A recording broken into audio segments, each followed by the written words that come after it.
My mentally unwell mother-in-law suddenly needs surgery where we live after finding out I'm heavily pregnant and is demanding that we house her.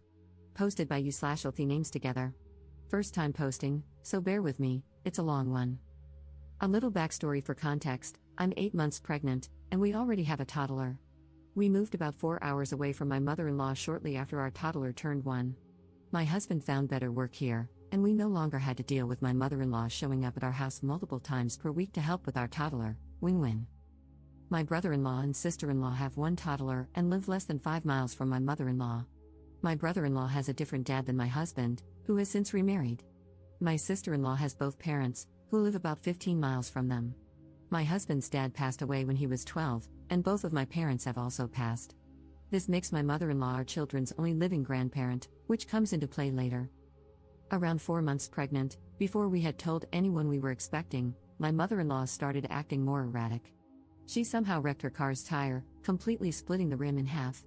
She was later found walking around her apartment complex barefoot in the middle of the night, claiming she was looking for her dog, who was inside her apartment.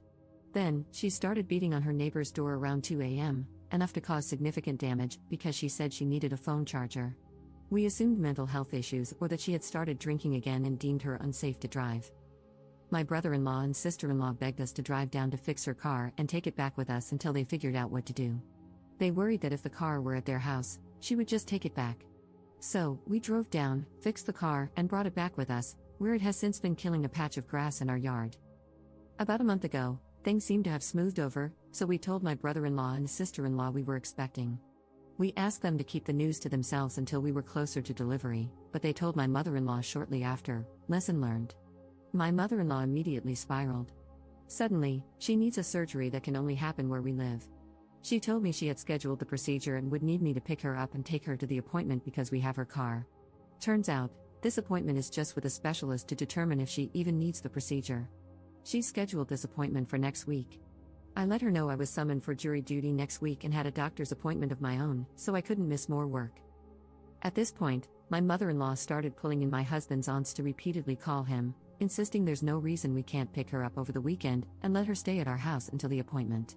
Of course, my mother-in-law agreed.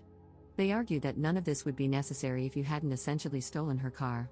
My brother-in-law and sister-in-law refused to drive her more than an hour closer to us and insist we should just give her the car back so she can drive herself home.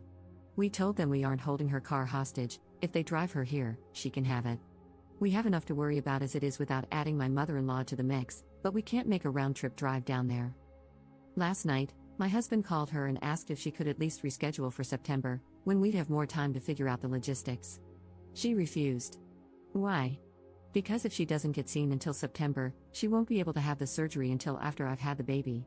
My husband pushed back, saying she wouldn't be at the hospital with us anyway and wouldn't be seeing the baby until she's vaccinated, regardless of where she lives.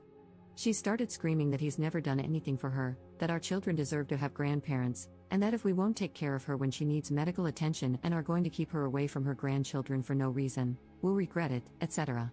My husband got upset and told her she wasn't the problem, but the timing of the appointment was, and she should reschedule. At that point, she called him a hateful bastard, so he hung up. We haven't heard from her since, but we have heard from the aunts again.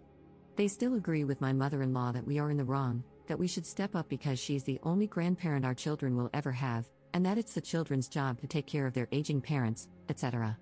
Ironically, they aren't giving the step up and take care of her speech to my brother-in-law or sister-in-law. Are we wrong here? I feel like once we agree to let her stay even a day or two, she'll come up with more reasons why she can't leave. Then what? Relevant comments. Commenter. She's nuts, and you're pregnant. There's no way she should spend even an hour in your home. The rest of dear husband's family just doesn't want to get stuck with her craziness. Listening to them is like getting legal advice from someone you're suing. It only serves their interests, not yours. Op's response. This is what I told one of his aunts when she asked, "What's the problem with her staying at your house?" I replied, "What's the problem with her staying at yours?" Commenter 2. And the reply from the aunt was what? Also, she called her son a bastard? Does she know what she called herself there? Op's response. She said it's not her place because it should be us stepping up to take care of her, adding some of the "this is the only mom you're gonna get" guilt herself. And yes, it was his mom who called him a hateful bastard, but she definitely didn't see it as an insult to herself. My husband said she had never tried to use his dad's death against him and couldn't understand why she would go that far over being asked to reschedule a doctor's appointment. Commenter 3. You can probably hire a bonded driver to drive it back to her, it might be cheaper. A dark thought does cross my mind, though. Have the car checked by a mechanic before you return it to her. Heaven forbid she gets into an accident, and then blames you for sabotaging her car while it was in your possession. Personally, I would have a relative drive it over and drop it off with a brother-in-law and sister-in-law since it was their idea to have you take it in the first place. Give it back to them and let them deal with it, you have enough to do. Ops response. Oh, that's a very good point and something I could definitely see her doing. We will definitely have a mechanic look it over and provide us with something on paper stating the car's condition. If we don't take it to the aunt's house, we'll definitely be dumping it at my brother-in-law's house. Update 3 weeks later. So, my mother-in-law's appointment was 2 weeks ago. She stayed with Flying Monkey Aunt, and my husband and I took her car to the aunt's house. I stayed in the car with our toddler while my husband walked right past his mom, who was waiting for him in the driveway, and went straight to his aunt on the porch.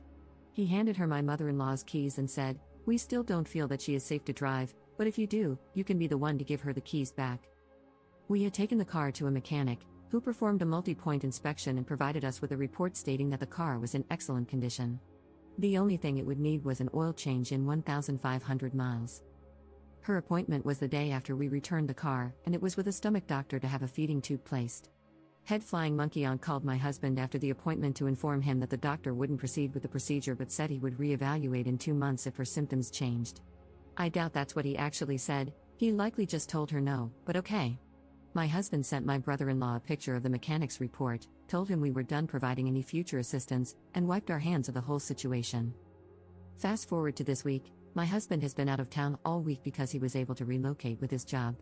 They're covering all our moving expenses, the first 2 months' rent, the whole 9 yards. No one knows yet, as I've left it up to my husband to tell them when he wants. He says he doesn't want to tell them until we're already moved and settled and that he doesn't want them to know our exact location, just tell them the state we're in. We're beyond excited. A moving company will be coming 6 weeks after the new baby is born. We just have to make it until then, but we'll be gone by Christmas. This past Monday, the first day my husband was gone, he got a call from my brother-in-law saying that my mother-in-law is claiming she needs 4 new tires and new brakes. My husband called me after and said he laughed at him, asked if he wanted another copy of the mechanic's report, and when my brother-in-law said no, told him it was his problem to worry about now. Everything was peachy until last night, when my mother-in-law sent me a text that read, "Hey, how are you doing? I have missed you so much and would have come to the car and talked to you and toddler if Aunt was not so afraid of her children getting COVID. Love and miss you so much. Please call me when you can, love. I have called you a few times and just got voicemail. I know this part of pregnancy is difficult, but I am so excited. I'm staying with Aunt a week before your due date and until I can see baby." I could have screamed if it wouldn't have woken my toddler up. I haven't responded to her, but I sent a screenshot to my husband and told him to handle it. He told me not to respond at all and that he doesn't want to reach out to anyone until he's back in town tomorrow. He says responding now is exactly what she wants, and we're not going to give her a chance to twist our response into us agreeing that she can see the baby. I see his point. It's not like she knows where our house is, but she does know which city we live in. I guess she could just drive around aimlessly looking for our car? What I'm really looking for is advice on how to phrase our response to make it perfectly clear that she is not welcome at our house, both for her and for his family, because they'll inevitably get pulled into this next. Relevant comments. Commenter. Is it just me, or is the mother-in-law's appointment in 2 months close to your due date? That seems convenient, doesn't it? Ops response. It's also convenient. Everything is on her timeline, exactly what/how she wants it to be. Most of what she says is so contradictory that it drives me mad. When I finally heard that this appointment was for a feeding tube, I couldn't believe it. Who wants to sign up to have a feeding tube placed when they can eat normally?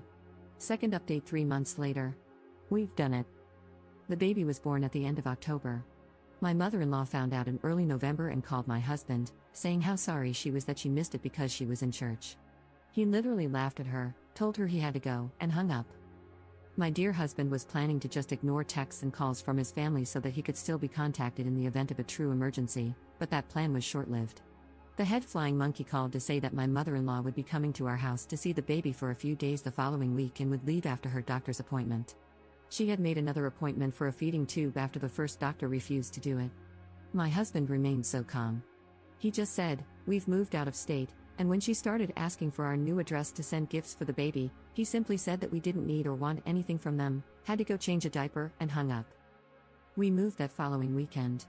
So far, we've enjoyed a peaceful Thanksgiving, a wonderful anniversary, and are ready for a Merry Christmas, just the four of us. My husband blocked his family with the exception of his brother. I didn't want to push him to block anyone, so it's nice that he's come to this conclusion on his own, and our future looks so calm. Relevant comments. Commenter. Congratulations, I love reading the threads where the ops and their spouses actually do something about the problem.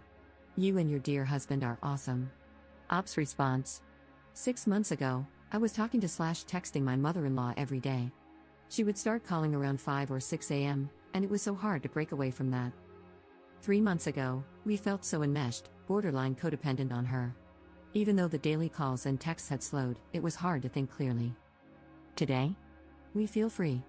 Instead of worrying about a fully grown woman, we're able to focus on our growing little family. All that to say, it's a difficult process when you're going through it, but it feels amazing when you're able to cut out the toxic. Commenter 2. My mother used to call me very early in the morning, for example, 5 a.m., when she was old and needed some trivial assistance, such as changing a light bulb. She called on the landline, everyone else used the mobile. So, I unplugged the landline every night. I was certain she would be able to get herself to the hospital if it was an emergency. Her phone had a big button with a red cross on it, and that button dialed emergency services. Ops response. Similar for us. She would call and say something like, "Happy Tuesday. I'm sure you've got to go to work, so you're probably about to get ready," which led to at least 30 minutes of her talking about what she was going to do that day, asking what we were going to do that day, how our night was, etc. It was such a draining way to start my day, especially because I didn't actually have to be up until around 7 to get to work.